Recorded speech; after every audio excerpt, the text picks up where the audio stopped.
Hello, critics, non-critics, and friends. Welcome to the Film Optics Podcast, where we take a glance into blockbusters, indie films, and everything in between. I'm your host, Christian, and as always, I'm joined by my partner in film, Devin. And today we're here to cover, explore, and review Loki Season 2, Episodes 2 through 6. If you want to catch our Episode 1 thoughts, that is a separate episode that people can go listen to. We covered that a little bit before Season 2 started running on Disney Plus. But now that the season is finished, we're going to be covering the final 5 episodes of the season altogether. But before we begin today's episode, you can listen to our podcast on podcast platforms around the internet. That includes Apple Podcasts, Spotify, Google Podcasts, Audible, and more. And if you are a new or seasoned listener to the show, we would love to hear from you guys. Follow us on Instagram, Twitter, and Threads at Film Optics. That is Optics with an X, or you can email us at filmoptics@gmail.com for any movie-related questions. Devin, it's been a while since we've recorded together, kind of, sort of. No, yeah, because we released a few things ahead of time. I think Five Nights at Freddy's was the last time we actually got together and reviewed. Yeah, that sounds right. Yeah, because we had a few episodes drop out. Like, there was a bit of a lull. I think you were out of town and whatnot. So, we had our Invincible Season 2 review and a few others. But yeah, it's been about a week for us. And we like to, keep consistent here. That is the key. But Devin, how's your week been, since it's been a while since I've talk to you or, not off air? Been a pretty good week. Had a bit of a cold last week, but it's gone now. So that's all that matters. Just kind of stuff yourself with as many medications as possible till it goes away. That's what I usually do. Just emergency, Mucinex, whatever it takes. Just drive it away. Yeah, I know what that feels like. I recently got my second COVID booster shot. I think it was the second, so I was feeling a little under the weather the other day. Yeah, I got the COVID and the flu shot together and did not have any side effects, surprisingly. Really? See, I was told not to do that together, so I avoided it. But my doctor was like, "Yeah, it's fine. You can do it together." But then one of my mom's friends did it, and it wrecked her. And I was like, "I'll just do the flu shot now, and then do the COVID shot a little bit later." So that's what I did. But well, yeah, you're a brave soul. Is that your glorious purpose, to just endure all medicine? I mean, it paid off at the end of the day. It worked out, so I guess it could be. The pharmaceutical Devin, Dev Dog over here.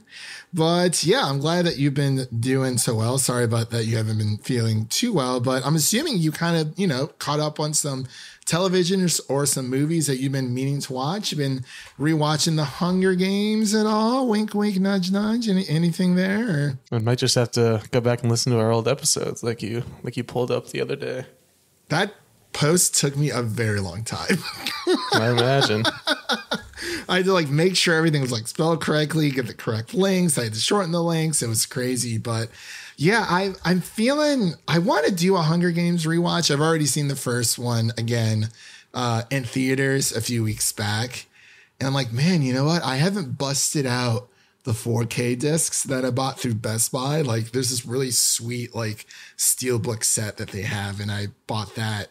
And I haven't tried out the 4K discs yet to see how well they are. But I might do that this weekend. It just depends on how much time I have. But have you been watching anything new, or you've been rewatching Invincible as it comes out every week, Season 2? I actually really haven't been watching much. I did watch a recap of Invincible Season 1 because I was a little lost for Season 2, Episode 1, but I got caught up. New Rockstars helped out with that one. I'm excited to continue watching that. I know you watched all 4, but I'm sticking with the weekly. Yeah. I mean, I'm still going to go back and rewatch them for sure. But, it was just, I was just so excited. And I was like, man, got to get this out. And it's actually paid off for us, I would say, in the since we've released it so far. But you've been playing any games at all, or kind of just chilling all together? Yeah, I'm all aboard the Alan Wake 2 train. It's been so good so far.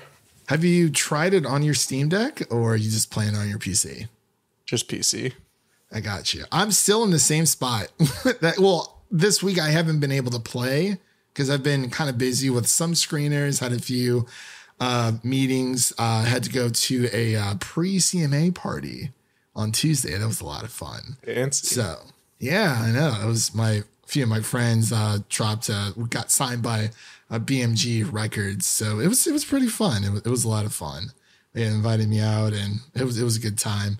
But yeah, I haven't had time to really play Alan Wake 2 this week. I'm hoping to dive back into that this weekend. Like I said, I'm still facing Nightingale. First time around. It's Bob and weave. Bob and weave. So like when you slap him, does that really do any damage at all? Because I don't think I ever slapped him. I was more of a shooting kind of. Well, I had like 10 bullets, man. And there was another chest, but they take so long. You have to open up the chest. Yeah, there's a couple of chests around you can find, but you have to give yourself some time. Yeah. But he's like running around with his tree bark. I'm like, oh my gosh, it's crazy. But I digress. I'm glad that you've been having a great time playing Alan Wake 2 and, happy that you're feeling a little bit better there. But, how was your Halloween? My gosh. Feels like it was so long ago, but it was only like 10 days ago. Yeah. Was it good? All good in the hood? It was good. I was buzzed Lightyear. It was a good time. Nice. Yeah, I didn't do anything because my friends were lame. So, it is what it is. I watched some scary movies, watched some Scream, Fall the House of Usher really put us in that mood as well. But yeah, it was a pretty chill Halloween for me. I went to go see one of my friends play for like an hour and a half. She had like a little acoustic set going on. So that was pretty cool. But outside of that, it kind of just chilled. I worked. Yeah, it was a Tuesday. So even the weekend prior, that I didn't do anything.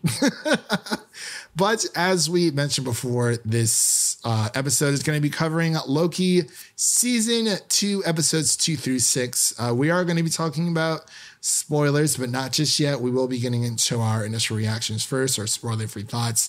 I will let you know as soon as we head into spoilers or right before we head into spoilers, so there isn't any miscommunication there. But with all that said, we'll be right back after this introduction to Loki season 2. Come on. They'll have a look at you. Where's that? We need to be back in there. Oh, come on. Mobius, I know you're trying to help me, but we should be dealing with a bigger problem here. He who remains. I understand, and we'll get to that. In order to do that, I need a Loki who remains. We need to address the fact that you keep disappearing. Well, I don't keep disappearing. We don't have time. You just disappeared. I know. And I can't keep looking at it because it's horrible. What?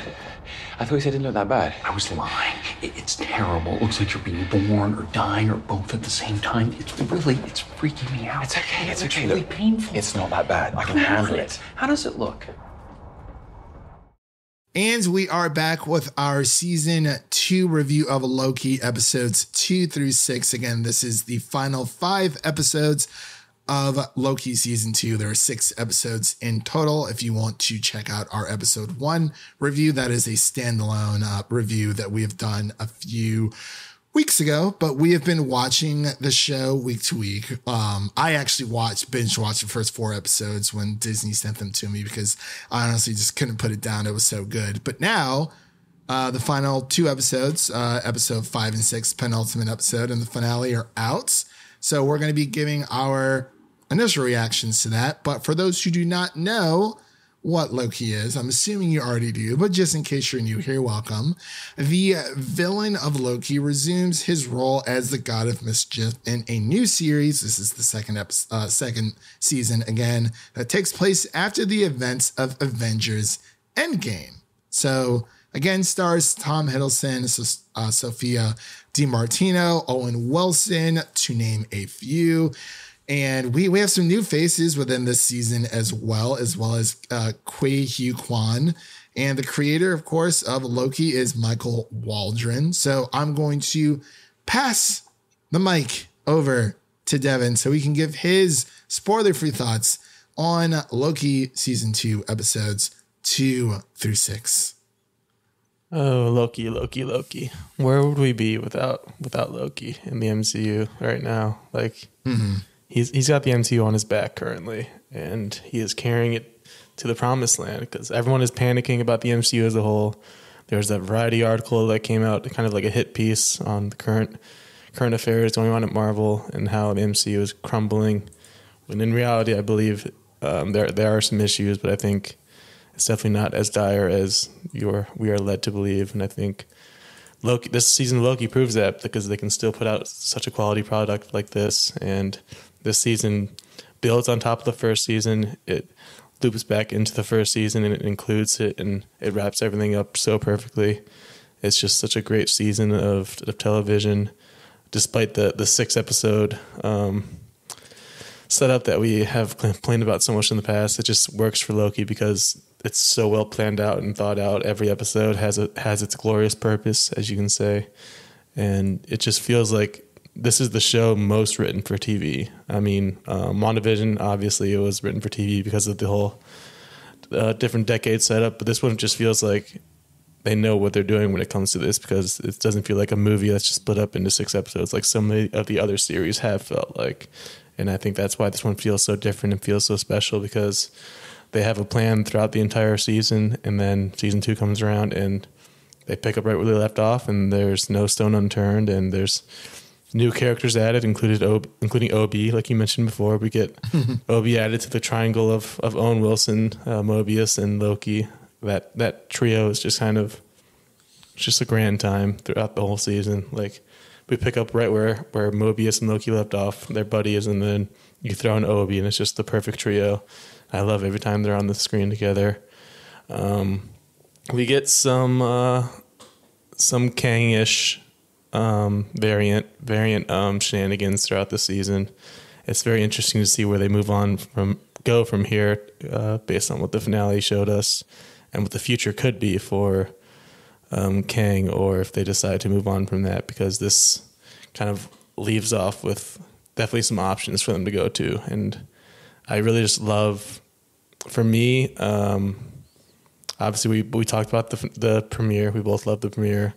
2 and 3 were a bit on the lower end for me. They're not bad, but definitely a bit lower than the others. And then 4 was good, but then 5 was one that like blew me away. And then as of last night, the finale, just wow, like just the perfect finale for Loki, and his character arc is incredible to see. I love how they showed, it's not much of a spoiler, but they did show his first appearance in that first Avengers movie when he just kind of looks like a hypnotized, like generic villain because he was under Thanos' brain control pretty much.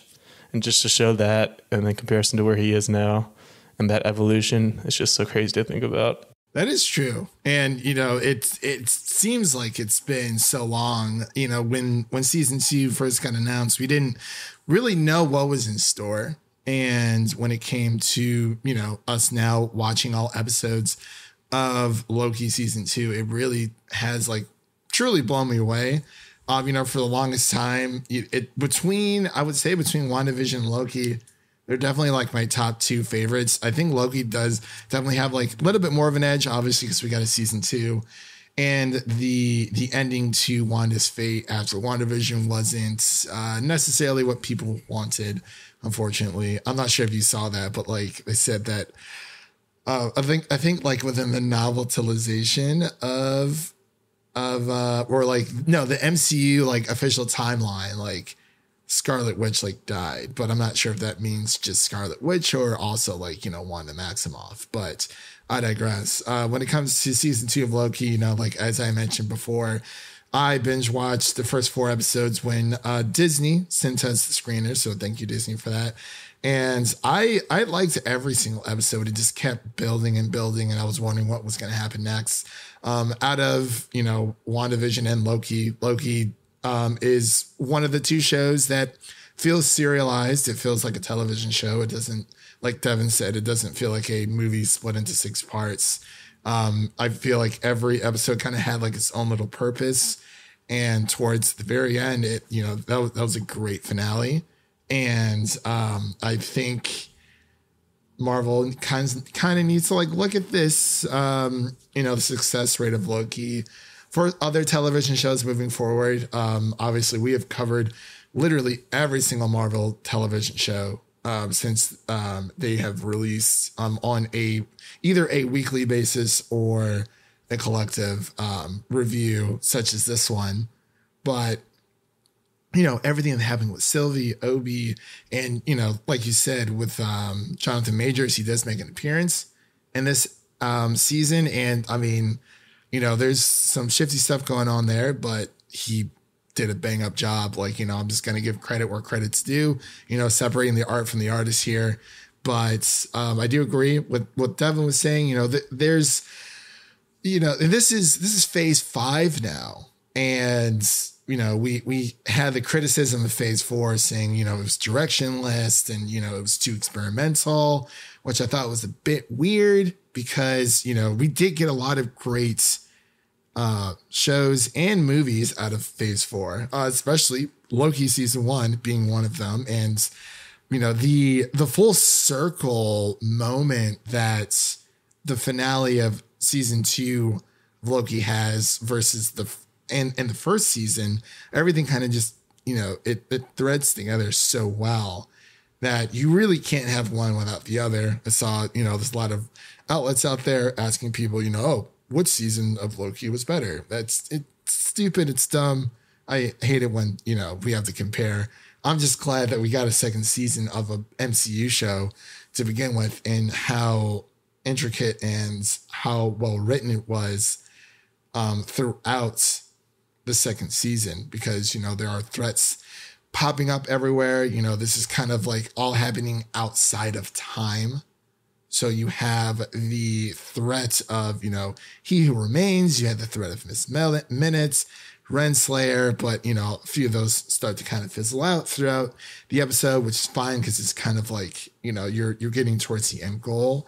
And I didn't expect it to end the way that it did. I thought they were going to go a little bit different because, Loki just being Loki, him being selfish and only thinking of himself. It has always been, embedded in his DNA. But we start to see a different side to Loki. But I think there's a reason, like, everyone loves Loki. Like, there's a reason why people love Loki so much.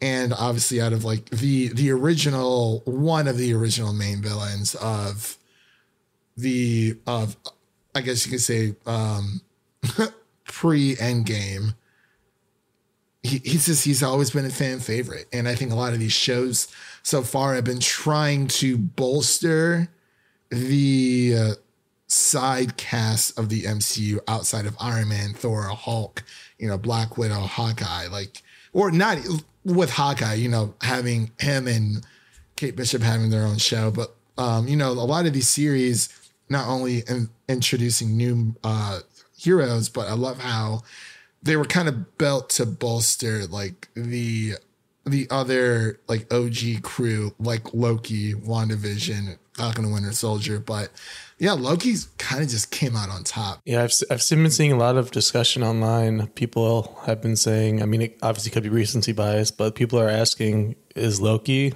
like the best character in the MCU? I mean, obviously Iron Man is up there, Captain America, there's some great choices, but especially after this season, like he's up there. Just one of the greatest characters and the greatest castings, just such a great actor, and he just nails it every time. Yeah, I've seen tweets like that, and for some reason it kind of bugs me when people ask that stuff, because it's like there are so many great characters to choose from, whether they're from Phase 4 or prior or after. It's like a lot of these characters are well written. Captain America is a well written character. Thor is finally a well written character after his first 2 movies. But even Black Widow, we got that Black Widow movie pretty late, but even her backstory, it was well written. I think the series of Loki, especially with season 1 and season 2, has made Loki one of the most well-developed characters in the MCU, but I can't say that like, oh, he's the best because there's so many. Like, you know, you have everything with Iron Man. Heck, even Spider-Man has been through a lot. You know, Black Panther. Like, there's so many. But I also saw a tweet. It kind of bugs me where this guy had tweeted saying, Loki's sacrifice towards the end of season 2 was greater than Iron Man's. And I was like, I mean, Iron Man did die. Like, yeah, I guess we can get into spoilers now. Yeah, we're definitely going to. So, ladies and gentlemen, we're about to get into spoilers for Loki season 2. So if you have not seen it, turn back now, go watch the season finale if you haven't watched it yet, and then come back and listen to the rest of the episode. So that is your first spoiler warning for Loki season 2 again. That is your second spoiler warning for Loki season 2 again. Turn back now. He found his glorious purpose. So, yeah, people were talking about the ending of Loki and how he defies what He Who Remains was saying, that, you know, everything is inevitable. It's, you know, the TVA, the device, everything's a failsafe. Yeah, He Who Remains was expecting him to be the usual selfish Loki that he has been throughout his entire life, and then he changed for the better. And in the way I viewed it, he kind of becomes the new, improved He Who Remains, because he is the one at the end of time holding everything together, literally holding every branch timeline together. It was just such a cool scene when the outfit comes out, the horns grow out, like Loki in his truest form, just coming out and literally saving the entire universe. Like, I've seen people calling him the king of the multiverse. That's kind of where he's at right now, because he's holding every universe together. And that's just kind of his role. And we'll see where that leads into the future, because I mean, he's not dead, so he could come back. We did see a tweet that season 3 is not likely because they had planned for it to be 2 seasons, so we'll see. But it's very interesting. Honestly, I think it being 2 seasons is perfect, because you have to know when to throw in the towel, essentially, not necessarily give up, but saying, you know, you have to, when creating a television show, and I think Seinfeld's a great example of this, because, you know, Seinfeld could have went on forever. Breaking Bad's always the example I think of. Yeah, that's another great example as well, where it's like, you know, where do you decide to, you have to end the show off on a high, because you don't want to overstay your welcome with a television show, depending on how many seasons it is, but you don't want to, you know, leave people unsatisfied. Yeah, it's always the issue we talk about. It's the hardest thing to do is to end a series. Yeah, because there's so many series that end up disappointing people because either they went on farther and longer than they planned and they didn't have the perfect ending, or they just didn't know when to stop. And I think if they did stop after this second season, it would be the perfect ending for Loki. Yeah, and I think this is a good place to end part of, you know, Loki's story, because, you know, moving forward, it's weird because, you know, Loki does, as we said, you know, he essentially becomes the new He Who's Remain. He is literally holding, you know, all of the timelines together into this massive like tree of like time and like space. It's like a tree of might. It all looked so cool. Like, there's definitely some CGI issues in the MCU in general, but this show it looks so good. Like, all of it, all the visuals that they used. I wish we had more of this. Yeah, I'm not sure what the budget was for this show, but even if it was high, that's fine. Like, I'm totally fine when a budget is like super high and that budget reflects on screen and reflects in the writing, it reflects in the direction and the CGI. But when it doesn't, that's when it concerns me. But, you know, I think this is a step in the right direction for Marvel. Obviously, you know, they do have issues. A lot of people were, you know, saying, oh my gosh, Marvel's in trouble. And then Loki season 2 comes out and they're like, oh my gosh, Marvel's back. Well, like, it's a classic roller coaster ride. it's a roller coaster ride, but yeah, like we have Loki season 2 now, but that doesn't mean that Marvel doesn't have things that they need to fix. So it's like, you know, the more that they take time with, because it seems that with Loki, they had a plan. They knew what they wanted to do. They told the story that they wanted to tell, and I'm fine. I'm completely satisfied with it just being 2 seasons. I think that's totally fine. But to go back to what I was saying before, to this little ne'er-do-well out there running amok, talking about, you know, who had the better sacrifice, Iron Man or Loki. I don't really think you can like compare the two. I mean, Iron Man did give up his life, so he is no longer a thing. Not saying that trumps what Loki does, but I think they made their own type of sacrifices in their own way, because Loki would have 100% rather died trying to be selfish, or, you know, him just being selfish and succeeding, versus becoming a selfless person he's effectively a king now in his own way. So, you know, he kind of found a way around that. But Iron Man also made a sacrifice through a different avenue, and I think they hit just as hard.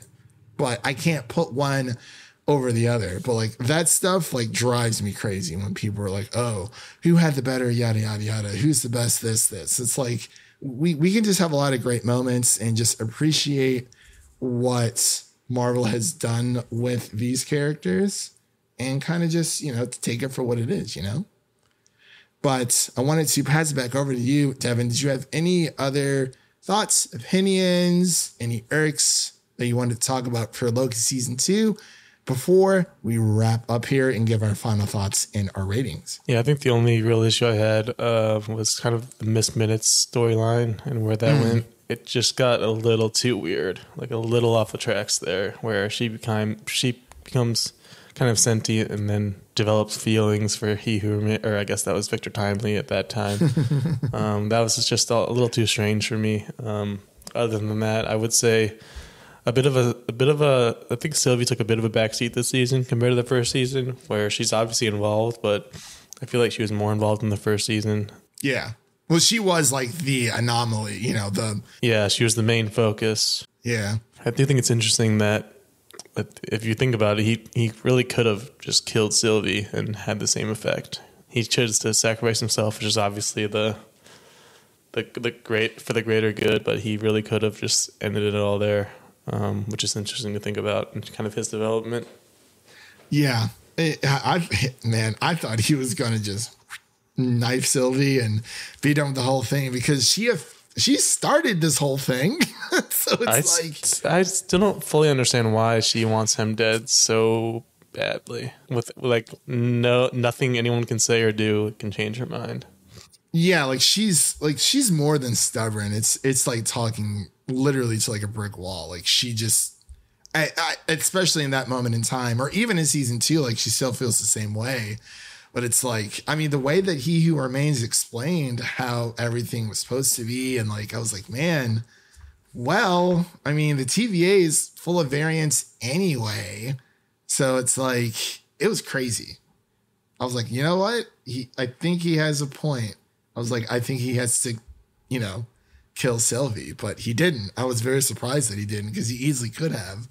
And it's like poof, like problem solved. Or he could have just, well, I guess he did destroy the, I forgot what they had called it, the device that like kind of held the timelines together, because Kang, or He Who Remains, said that if he does that, you know, it's like going to be like one of like the darker timelines, and I don't know, it was a lot of timey-wimey, wibbly-wobbly stuff. But yeah, I view it's always weird when you're talking about, you know, time travel and like timelines, and because no one really knows how it works. You know, that's why there's so many different iterations of time travel movies or TV shows, things of that nature. But I think Loki season 2 does a great job of it. But let's get into our final thoughts and our ratings for season 2 of Loki. So Devin, take it away. Yeah, final thoughts. I think this was just such a great season of television, and then the way it tied everything into the first season, tied everything back into that finale of the first season, which just was so enthralling for everyone. We mentioned it before, but the way they tied that back in, and this finale is just as good, if not better than that finale, and just kind of builds off of everything. And it's the perfect ending for a character like Loki. It's very unexpected, very surprising. Because if you would have told me back when the first Avengers movie came out that he would become this type of character with this type of arc and development, like, I don't think anyone would believe that, because he was kind of just like a basic bad guy villain in that first Avengers movie that was just being used by Thanos to try to get the job done, and he was kind of the comedic heel too, just with obviously the Hulk smashing and everything. But for him to turn it all around and become this type of heroic figure is definitely surprising, but it's just so well done that it really just works. And as far as the score goes, I'd probably give it like a 95. Like, there's a few things here and there, but just these last 2 episodes alone have made it just that much better. Yeah, I'm pretty much with you there. It's a great television show. I'm glad that we have it. I hope that we get a Blu-ray release of it. Hopefully it's not $45, but it probably will be. Because season 1 is on Blu-ray for about $45, but it's only available in like a steelbook. Like, you can't just get like a standard packaging of it, which I feel like would have been a little bit better. But overall, it's a step in the right direction for Marvel when it comes on the TV side. They're trying to fix things. We have that Echo series coming out and whatnot. So hopefully moving forward, they have a little bit more of a plan. I know that since they've thrown television into the mix, it can be a lot to keep up with. And I definitely sympathize with people who are not able to, watch it when they have the time, or if they do have the time, sometimes they just feel like doing something else or watching something else, because there's a lot of great television out there. And so far in 2023, I think we've had a lot of great television shows, and Loki season 2 is definitely among one of those series. So I'm sorry, I forgot to give my score. I would also go the 95 out of 100 for this, pretty much for reasons already explained. And yeah, it's just a great television show. So with all that said, that concludes today's episode. If you enjoyed what you heard, make sure to subscribe to our podcast on your preferred podcast platform of choice, and make sure to follow us on Twitter, Instagram, and Threads at Film Optics. That is Optics with an X. And don't forget to share an episode of our podcast with a fellow movie lover, whether it's your mother, your brother, or your significant other. Spread the love for the Film Optics podcast to a movie lover in need. And now, really quick, let's take a quick look at new releases that you can listen to on the podcast, because we have a lot of stuff that's out and a lot of stuff that's coming.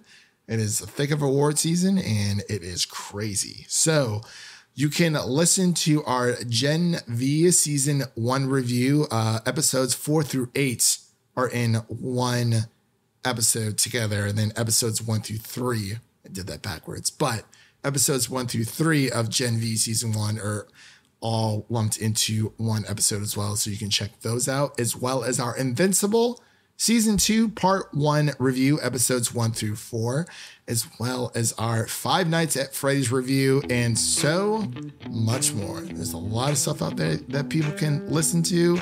And we hope that you enjoy our reviews so far. But with that said, let's take a sneak peek of what's coming up next that you can look forward to, that we're going to be covering on the show. We're going to be covering the Marvels movie, as well as the Ballad of Songbirds and Snakes, the Hunger Games prequel. Very excited for that one.